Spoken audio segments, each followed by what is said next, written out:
5h, 7h. Europe 1, bonjour.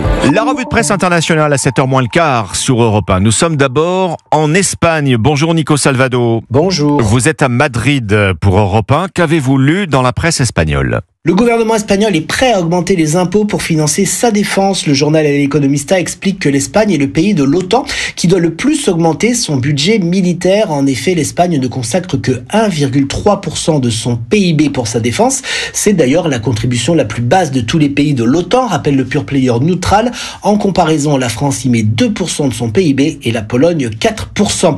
Mais les comptes espagnols sont déjà dans le rouge et pour augmenter le budget militaire, il n'y aurait d'autre choix qu'une hausse des impôts. C'est un choix compliqué pour le gouvernement socialiste, explique El País, qui n'a cessé d'augmenter les impôts et cotisations sociales depuis son arrivée au pouvoir pour financer les réformes. Selon le journal conservateur La Razón, Madrid pourrait essayer de gagner du temps face aux pressions des autres pays de l'Alliance transatlantique. Nous sommes aussi au Brésil ce matin avec vous, Jean-Claude Gérez, à Rio pour Europe 1. De quoi parlent les médias brésiliens ? Des migrants brésiliens aux États-Unis qui utilisent des applications pour échapper aux services d'immigration locaux. La plus utilisée est Padlet, explique la Folha de São Paulo.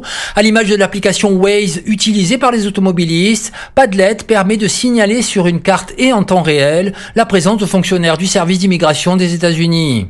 Selon le gouvernement américain, souligne le journal de Brasilia, plus de 7000 personnes auraient été déjà arrêtées et détenues depuis le retour de Donald Trump aux affaires et 38 000 ont reçu un ordre d'expulsion. Autant dire que les vols de migrants expulsés des États-Unis vont se multiplier, estime le site G1. Des migrants qui seront bientôt accueillis dans un centre qui leur sera spécialement dédié, a assuré la ministre des Droits humains du Brésil au site Métropole. Merci Jean-Claude Gérez à Rio pour Europe 1. C'était votre revue de presse internationale sur Europe 1.